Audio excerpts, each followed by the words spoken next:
നമസ്കാരം. ഭാരത് ലൈവിലേക്ക് സ്വാഗതം.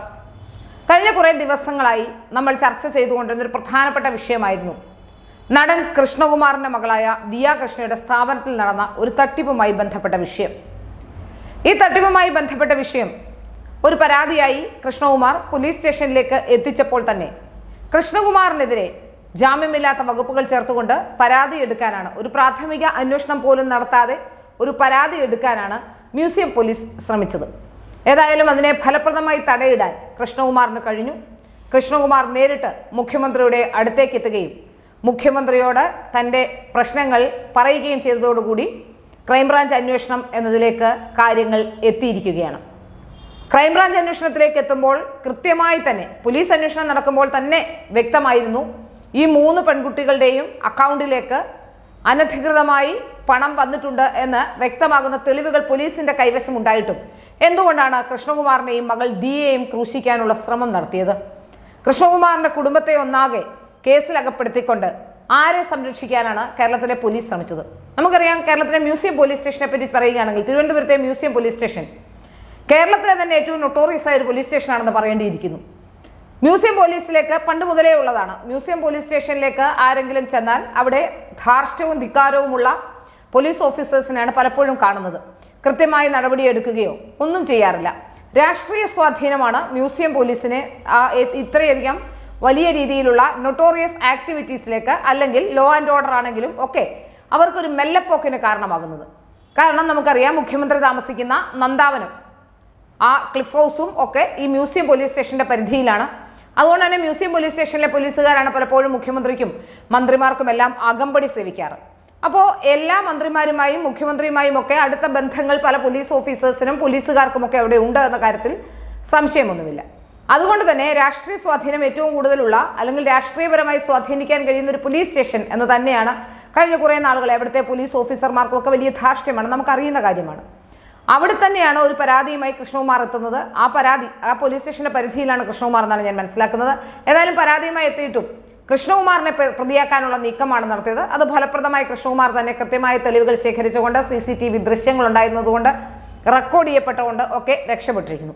ഇപ്പോൾ പുതിയതായി ക്രൈംബ്രാഞ്ചും കണ്ടെത്തുന്നു, അന്വേഷണത്തിൽ ആ പെൺകുട്ടികളുടെ അക്കൗണ്ടിലേക്ക് പണം വന്നതിന് തെളിവുണ്ട് എന്ന് ക്രൈംബ്രാഞ്ചും കണ്ടെത്തുമ്പോൾ പോലും ഇപ്പോഴും അവർ 3 പേരും കാണാമറയത്താണ്. ഈ പെൺകുട്ടികളെ ആരാണ് സംരക്ഷിക്കുന്നത്? ആരുടെയെങ്കിലും സംരക്ഷണയിലല്ലാതെ 3 പെൺകുട്ടികൾക്ക് ഇങ്ങനെ ഒളിച്ചു താമസിക്കാൻ കഴിയും? ഇതിൽ നിന്ന് തന്നെ നമുക്ക് വ്യക്തമാകുന്നത് ആരോ കൃഷ്ണകുമാറിനെ നശിപ്പിക്കാനായി, അല്ലെങ്കിൽ കൃഷ്ണകുമാറിന്റെയും മക്കളുടെയും ഭാവി ഇല്ലാതാക്കാനായി ആരോ കഠിന പ്രയത്നം ചെയ്തിട്ടുണ്ട്. അല്ലെങ്കിൽ ഈ പെൺകുട്ടികൾക്ക് കരുത്തായി ആരോ ഒരാൾ, കൃഷ്ണകുമാറിനെ തകർക്കാനുള്ള ആരോ ഒരാൾ ഉണ്ട് എന്ന് തന്നെയാണ്. കേരളത്തിലെ പോലീസിന് ഈ 3 പെൺകുട്ടികളെ കണ്ടെത്താനാവുന്നില്ല എന്നുള്ളത് വിശ്വസിക്കാൻ കഴിയുന്ന ഒരു കാര്യമല്ല. പിന്നെ എന്തുകൊണ്ടാണ് ഈ പെൺകുട്ടികളെ അറസ്റ്റ് ചെയ്യാത്തത്?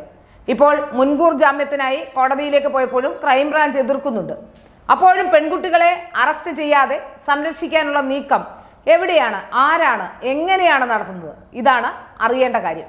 കൃത്യമായ തെളിവുള്ള ഒരു കേസിൽ, പ്രത്യേകിച്ച് അതിനൊരു കൗണ്ടർ കേസ് കൂടി കൊടുത്ത് നിയമവ്യവസ്ഥയെ തെറ്റിദ്ധരിപ്പിക്കാനും മലീഷ്യസ് പ്രോസിക്യൂഷൻ എന്ന രീതിയിലേക്ക് കേസുകളെ വഴിതിരിച്ചു വിടാനും, മലീഷ്യസ് പ്രോസിക്യൂഷനിലേക്ക്, അതായത് ഒരു മെറിറ്റുമില്ലാതെ, ഒരു കാര്യവുമില്ലാതെ മറ്റുള്ള, അതായത് പരാതിക്കാരെ കൂടി കേസിൽ വലിച്ചിഴച്ചുകൊണ്ട് പ്രതിയാക്കാനുള്ള നീക്കം നടത്താനുള്ള ശ്രമങ്ങൾ നടത്തിയതിന് ഒക്കെ കേസെടുക്കേണ്ടതല്ലേ? പക്ഷെ ഇവിടെ എന്താണ് സംഭവിച്ചുകൊണ്ടിരിക്കുന്നത്? ആ പെൺകുട്ടികൾക്ക് രക്ഷാകവചം ഒരുക്കി ആരോ ഉണ്ട് എന്ന കാര്യത്തിൽ യാതൊരു സംശയവുമില്ല. ഏതാണ്ട് 15 ദിവസത്തിലേറെയായി പെൺകുട്ടികൾ ഒളിവിലാണ്. ഇത്രയും ദിവസം ഈ പെൺകുട്ടികൾക്ക് ഒളിവിൽ കഴിയാൻ സാഹചര്യം ഒരുക്കുന്നത് ആരാണ്? അത്രയധികം സ്വാധീനം, രാഷ്ട്രീയ സ്വാധീനം, ഈ ഒളിഞ്ഞിരിക്കുന്ന പെൺകുട്ടികളെ കണ്ടെത്താനാകാത്ത രാഷ്ട്രീയ സ്വാധീനം എന്താണ്? ഇതൊക്കെ ചോദ്യം ചെയ്യപ്പെടേണ്ട വിഷയം തന്നെയാണ്. കൃത്യമായ തെളിവുകളോട് കൂടിയാണ് കൃഷ്ണകുമാർ ഈ സംഭവം പോലീസിലെത്തിച്ചത്.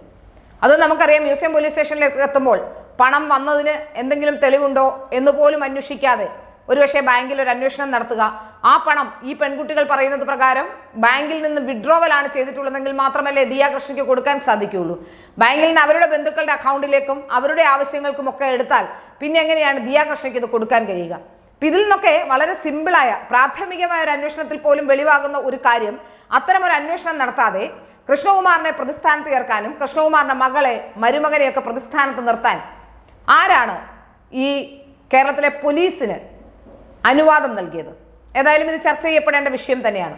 ഈ പെൺകുട്ടിക്ക് ദിയയ്ക്ക് നീതി കിട്ടണമെങ്കിൽ ഈ 3 പേരെയും അറസ്റ്റ് ചെയ്യുക തന്നെ വേണം. എന്നാൽ അവരെ സംരക്ഷിച്ചു നിർത്തിക്കൊണ്ട് എന്ത് നീതിയാണ് ദിയയ്ക്ക് ക്രൈംബ്രാഞ്ച് വാങ്ങി നൽകാൻ പോകുന്നത്? അവർക്കെതിരെ എടുത്ത കൃഷ്ണകുമാറിനും കുടുംബത്തിനുമെതിരെ എടുത്ത പരാതിയിൽ എന്ത് നീക്കമാണ് ക്രൈംബ്രാഞ്ച് ഇനി ചെയ്യാൻ ശ്രമിക്കുന്നത്? ഇതൊക്കെ ചർച്ച ചെയ്യപ്പെടേണ്ട വിഷയം തന്നെയാണ്.